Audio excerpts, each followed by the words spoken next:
Assalamualaikum warahmatullahi wabarakatuh. Perkenalkan, nama saya Edil Fitra Ramdana, NIM 0101020.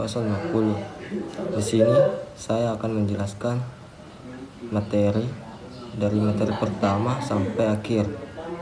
Pada pertemuan pertama, kami membahas kontrak kuliah dan diberikan penjelasan mengenai RPS pada mata kuliah Pendidikan Pancasila.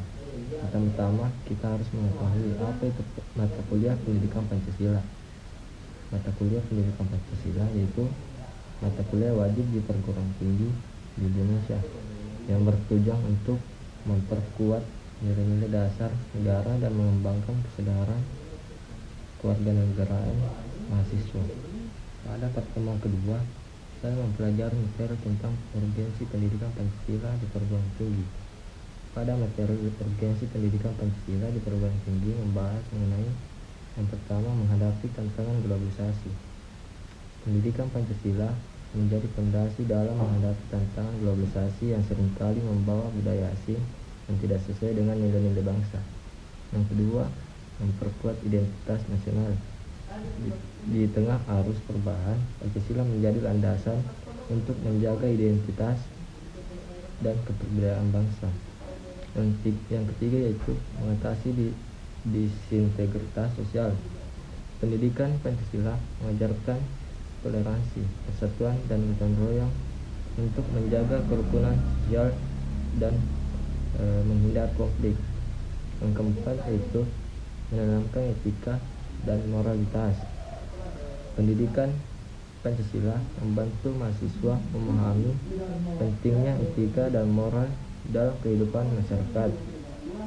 Yang kelima, menciptakan generasi berintegritas. Mahasiswa yang memahami nilai-nilai Pancasila akan menjadi generasi yang bertanggung jawab dalam membangun bangsa. Pertemuan ketiga yaitu membahas mengenai pendidikan Pancasila dan berbagai sumber, yaitu sumber historis, sosiologis, yuridis, dan politik pendidikan Pancasila.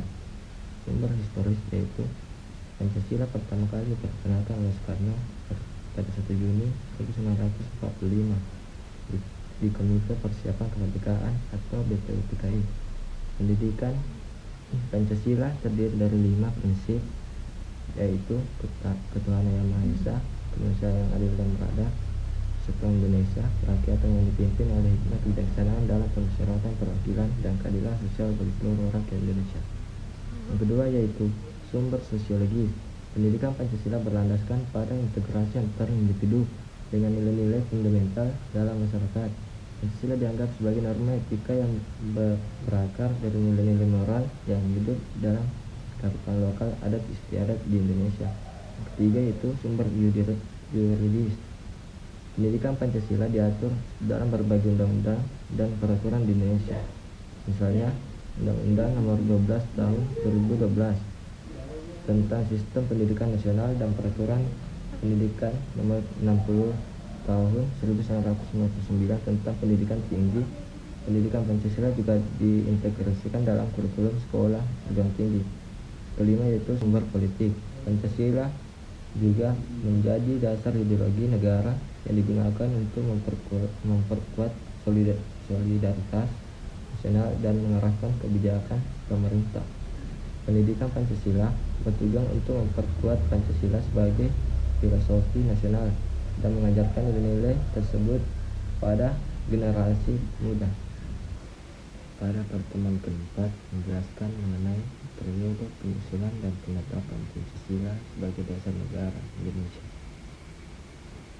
Periode penyusunan perumusan Pancasila mengusulkan perumusan Pancasila dimulai pada 29 Mei hingga 1 Juni 1945. Sidang Badan Penyelidik Usaha-usaha Persiapan Kemerdekaan Indonesia atau BPUPKI. Pada sidang ini, beberapa tokoh seperti Mama Yamin, Supomo, dan Soekarno mengusulkan 5 sila yang kemudian dikenal sebagai Pancasila. Pada tanggal 1 Juni 1945, lahirnya Pancasila di hadapan sidang BPUPKI. Periode penetapan Pancasila setelah sidang BPUPKI pada 10-17 Juli 1945, sebuah panitia kecil yang terdiri dari 9 orang, dikenal sebagai Panitia 9, dibentuk untuk menyempurnakan dan menyusun rancangan Undang-Undang Dasar berdasarkan Pancasila.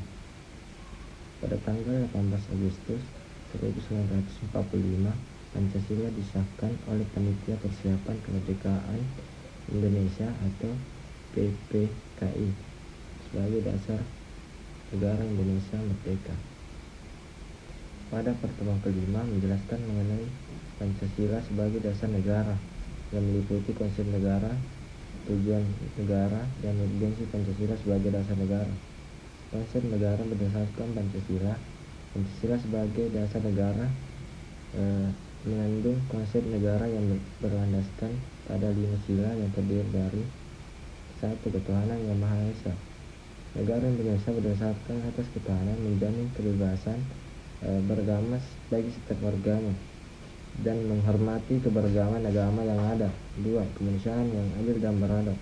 Negara menjunjung tinggi nilai-nilai kemanusiaan, menghormati hak asasi manusia, dan berusaha mewujudkan keadilan sosial bagi seluruh rakyat Indonesia. 3. Persatuan Indonesia.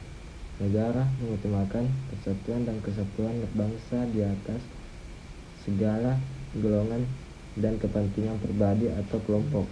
4. Kerakyatan yang dipimpin oleh hikmat kebijaksanaan dalam permusyawaratan perwakilan. Negara mengedepankan demokrasi di mana kekuasaan berada di tangan rakyat yang dijalankan melalui sistem perwakilan. 5. Keadilan sosial bagi seluruh rakyat Indonesia. Negara berusaha mewujudkan kesejahteraan sosial, keadilan ekonomi, dan distribusi kekayaan yang merata bagi seluruh rakyat Indonesia. Tujuan negara berdasarkan Pancasila. Tujuan negara yang diamatkan oleh Pancasila dapat diringkas sebagai 1. Melindungi segenap bangsa Indonesia dan seluruh tumpah darah Indonesia. Negara harus memberikan perlindungan dan keamanan bagi seluruh warga. 2. Memajukan kesejahteraan umum. Negara harus berupaya untuk meningkatkan kesejahteraan ekonomi, sosial, dan budaya rakyatnya. 3. Mencerdaskan kehidupan bangsa. Negara memiliki akses terhadap pendidikan yang berkualitas. 4. Ikut melaksanakan ketertiban dunia yang berdasarkan kemerdekaan, perdamaian abadi, dan keadilan sosial. Negara harus berperan penting dalam menjaga perdamaian dunia dan menjalin hubungan internasional yang adil dan setara. Urgensi Pancasila sebagai dasar negara. 1. Pedoman dalam penyusunan kebijaksanaan Pancasila berfungsi sebagai landasan filosofis dalam penyusunan segala kebijaksanaan negara, baik di bidang politik, ekonomi, sosial, maupun budaya. 2. Pengikat persatuan bangsa. Pancasila menjadi pemersatu bangsa yang terdiri dari berbagai suku, agama, ras, dan golongan. Dengan Pancasila, keberagaman dapat dijadikan kekuatan untuk mencapai tujuan nasional. 3. Landasan etika dan moral. Pancasila menjadi pedoman etika dan moral bagi seluruh warga negara Indonesia dalam kehidupan sehari-hari. Nilai-nilai Pancasila membentuk karakter bangsa yang adil, beradab, dan bertanggung jawab. 4. Menjaga kestabilan nasional. Dengan menjadikan Pancasila sebagai dasar negara, Indonesia dapat menjaga kestabilan politik, ekonomi, dan sosial. Pancasila menjadi penuntun dalam menghadapi tantangan dan dinamika global yang terus berkembang. Pada pertemuan ke-6 menjelaskan mengenai beberapa aspek penting dari Pancasila sebagai dasar negara, yaitu esensi dan urgensi Pancasila sebagai dasar negara. Esensi Pancasila. Yang pertama, falsafah hidup bangsa. Pancasila merupakan pandangan hidup yang mencerminkan nilai luhur dan kebudayaan bangsa Indonesia. Landasan ideologi. Pancasila dijadikan sebagai dasar dan ideologi negara yang menjadi pedoman dalam penyelenggara hidup berbangsa dan bernegara. Yang ketiga yaitu pemersatu bangsa. Pancasila mengandung nilai-nilai yang mempersatukan berbagai suku, agama, dan golongan di Indonesia.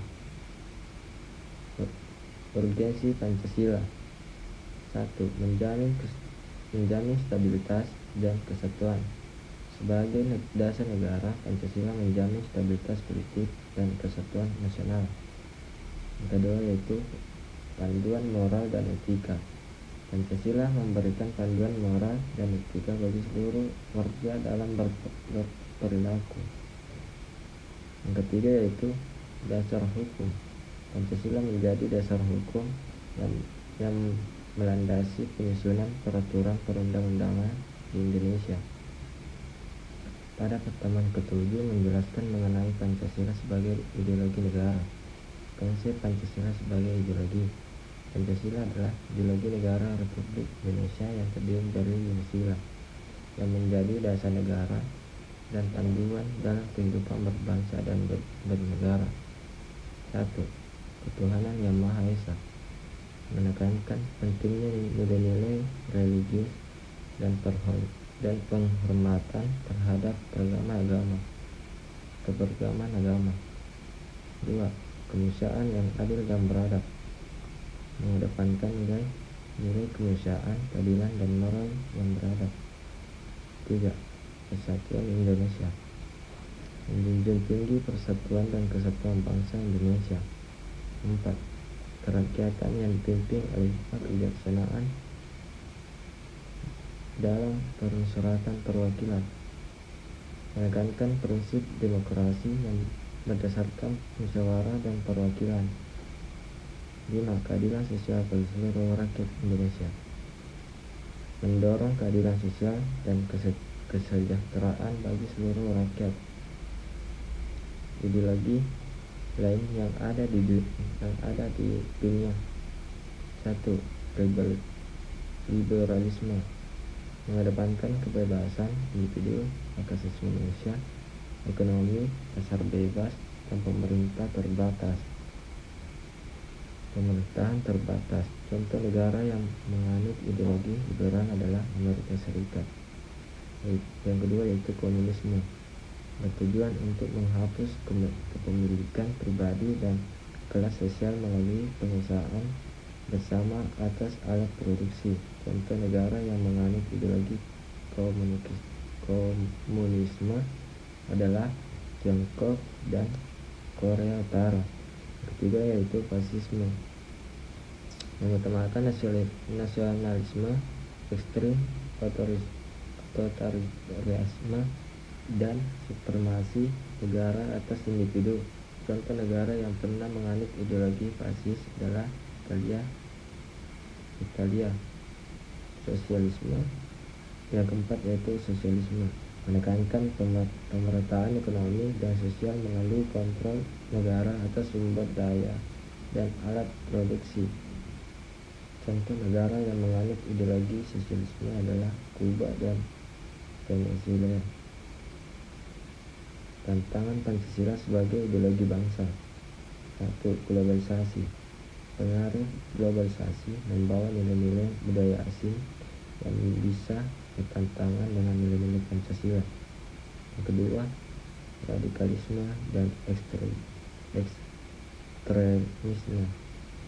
Munculnya paham radikal dan ekstrem yang dapat mengancam keberagaman dan persatuan bangsa. 3. Korupsi dan ketidakadilan sosial. Praktik korupsi dan ketidakadilan sosial masih menjadi tantangan besar dalam mewujudkan nilai-nilai Pancasila. Yang keempat yaitu tantangan ekonomi. Disparitas ekonomi dan ketidakmerataan pembangunan dapat menghambat tercapainya keadilan sosial. Pada pertemuan ke-8 yaitu ujian tengah semester. Pada pertemuan ke-9 menjelaskan mengenai pengertian filsafat dan landasan ontologis, epistemologis, serta aksiologis. Pengertian filsafat. Filsafat berasal dari kata Yunani filosofi yang berarti cinta kebijaksanaan atau love of wisdom. Filsafat adalah studi sistematis tentang berbagai pertanyaan mendasar yang berkaitan dengan eksistensi, pengetahuan, nilai-nilai, akal budi, dan bahasa. Filsafat mencoba memahami dan menjelaskan kenyataan serta mencari kebenaran dengan cara rasional dan kritis. Landasan ontologis, epistemologis, dan aksiologis. Ontologi adalah cabang filsafat yang mempelajari tentang hakikat keberadaan realitas. Ini mengakibatkan pertanyaan-pertanyaan seperti apa yang benar-benar ada, apa yang benar-benar ada, apa hakikat dari sesuatu, bagaimana hubungan antara pikiran dan materi. Ontologi mencoba menjawab pertanyaan-pertanyaan berdasarkan mengenai apa yang ada di dunia ini dan bagaimana segala sesuatu yang ada dapat dikategorikan dan saling berhubungan. Epistemologi adalah cabang filsafat yang mempelajari tentang pengetahuan dan keyakinan. Ini melibatkan pertanyaan-pertanyaan seperti apa itu pengetahuan, bagaimana kita memperoleh pengetahuan, apa yang membuat sesuatu keyakinan menjadi benar atau salah. Epistemologi mengeksplorasi asal-usul sifat batasan dan validitas pengetahuan manusia. Ini mencakup studi tentang metode dan teori pengetahuan serta cara kita memahami dunia melalui indera pikiran dan pengalaman. Aksiologi adalah cabang filsafat yang mempelajari tentang nilai-nilai dan etika. Ini melibatkan pertanyaan-pertanyaan seperti apa itu nilai, apa yang membuat sesuatu menjadi baik atau buruk, apa yang menentukan nilai moral. Aksiologi berfokus pada evaluasi dan penilaian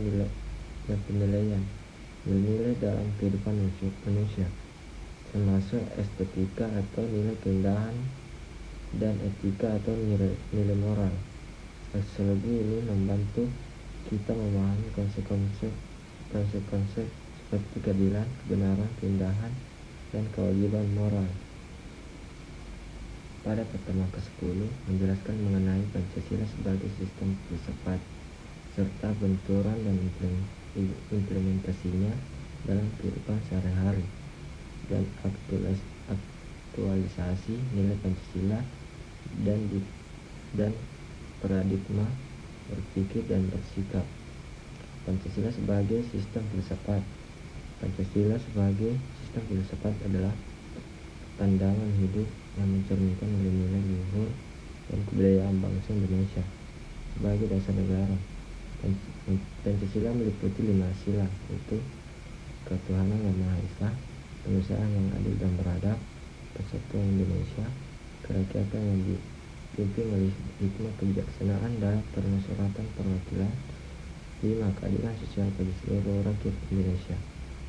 Benturan dan implementasi Pancasila dalam kehidupan sehari-hari. Benturan Pancasila. Korupsi. Praktik korupsi bertentangan dengan prinsip keadilan dan kemanusiaan dalam Pancasila. Yang kedua, radikalisme dan intoleransi. Sikap radikal dan intoleransi beragama bertentangan dengan prinsip ketuhanan yang menghormati keberagaman. Yang ketiga, ketidakadilan sosial. Ketidakmerataan ekonomi dan sosial tidak sejalan dengan prinsip keadilan sosial bagi seluruh rakyat. Implementasi Pancasila. Yang pertama, pendidikan mengajarkan nilai-nilai Pancasila melalui kurikulum sekolah-sekolah untuk membentuk karakter generasi muda. Yang kedua, kebijakan publik. Penyusunan kebijakan yang berlandaskan pada keadilan, kemanusiaan, dan persatuan. Yang ketiga, perilaku masyarakat. Masyarakat diharapkan menerapkan nilai-nilai Pancasila dalam kehidupan sehari-hari seperti menghormati perbedaan dan membantu sesama. Aktualisasi nilai Pancasila dan paradigma berpikir dan bersikap. Aktualisasi nilai Pancasila. Pertama, berpikir demokratis, mengutamakan musyawarah untuk mencapai mufakat dalam mengambil keputusan, menghargai keberagaman, menghormati dan menghargai perbedaan agama, suku, dan budaya sebagai kekayaan bangsa. Yang ketiga yaitu berperilaku adil, bertindak adil dalam sikap aspek kehidupan, baik dalam hubungan sosial maupun dalam pekerjaan. Yang keempat, kepedulian sosial, menunjukkan rasa kepedulian dan empati terhadap sesama, terutama yang membutuhkan bantuan. Yang kelima, integritas dan kejujuran, menjunjung tinggi nilai-nilai kejujuran dan integritas dalam setiap tindakan. Pada pertemuan ke-11 menjelaskan mengenai Pancasila sebagai dasar pengembangan ilmu dan sistem etika. Pancasila sebagai dasar pengembangan ilmu dan sistem etika. Pancasila sebagai ideologi dan dasar negara Indonesia berfungsi sebagai landasan dalam berbagai aspek kehidupan, termasuk pengembangan ilmu pengetahuan dan sistem etika. Nilai-nilai Pancasila memberikan arah dan panduan dalam pengembangan ilmu dan teknologi agar selaras dengan budaya dan moral bangsa. Pengembangan ilmu dan budaya. Yang pertama, integritas nilai budaya dan agama. Perkembangan ilmu pengetahuan di Indonesia harus selalu mempertimbangkan nilai-nilai budaya dan agama yang ada. Ini penting agar pengembangan ilmu yang tidak terlepas dari identitas dan karakter bangsa. Yang kedua, keseimbangan ilmu dan etika. Ilmu pengetahuan harus dikembangkan dengan memperhatikan etika dan moral. Pancasila menyediakan kerangka etika yang memandu ilmuwan dalam melakukan penelitian dan penerapan ilmu. Pengaruh perubahan cepat terhadap nilai dan pola perilaku masyarakat. Pertama, dinamika sosial dan teknologi. Perubahan cepat dalam teknologi dan informasi mempengaruhi cara hidup dan pola perilaku masyarakat. Pancasila sebagai sistem etika membantu masyarakat untuk tetap menjaga nilai-nilai moral di tengah perubahan yang cepat. Kedua, adaptasi dan inovasi. Masyarakat harus mampu beradaptasi dengan perkembangan ilmu dan teknologi tanpa mengabaikan nilai-nilai Pancasila. Inovasi yang dilakukan harus tetap menjunjung tinggi prinsip-prinsip kemanusiaan, persatuan, dan keadilan sosial. Yang ketiga, pendidikan nilai Pancasila. Pendidikan berperan penting dalam menginternalisasi nilai-nilai Pancasila pada generasi muda agar mereka mampu menghadapi tantangan global dengan tetap berpegang pada nilai-nilai kebangsaan. Dengan demikian, Pancasila berperan sebagai pedoman utama dalam pengembangan ilmu dan teknologi serta sistem etika, memastikan bahwa perkembangan tersebut tetap selaras dengan nilai-nilai budaya dan agama, serta mampu mengantisipasi dampak perubahan cepat terhadap masyarakat. Pada pertemuan ke-13 menjelaskan mengenai etika politik dalam Pancasila, meliputi pengertian politik, dimensi politik, kritis manusia, dan nilai-nilai Pancasila sebagai sumber politik. Pengertian politik. Politik adalah proses dan cara untuk mencapai tujuan-tujuan tertentu dalam kehidupan bermasyarakat dan bernegara melalui pengambilan keputusan yang mengikat seluruh anggota masyarakat. Politik mencakup berbagai aktivitas seperti perumusan kebijakan, distribusi kekuasaan, dan pelaksanaan pemerintahan. Dimensi politis manusia. Dimensi politis manusia mencerminkan bahwa setiap individu memiliki peran dan tanggung jawab dalam kehidupan politik. Dimensi ini meliputi pertama, kesadaran politik, pemahaman dan pengetahuan individu tentang proses politik, struktur pemerintahan, dan hak serta kewajiban serta sebagai warga negara. Yang kedua, partisipasi politik, keterlibatan aktif individu dalam kegiatan politik serta pemilihan umum, kegiatan partai politik, dan gerakan sosial. Ketiga, kepentingan politik, motivasi dan aspirasi.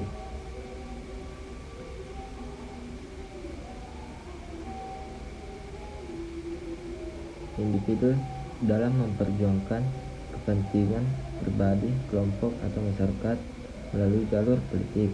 Nilai-nilai Pancasila sebagai sumber politik. Nilai-nilai Pancasila sebagai dasar etika dan moral dalam kehidupan politik.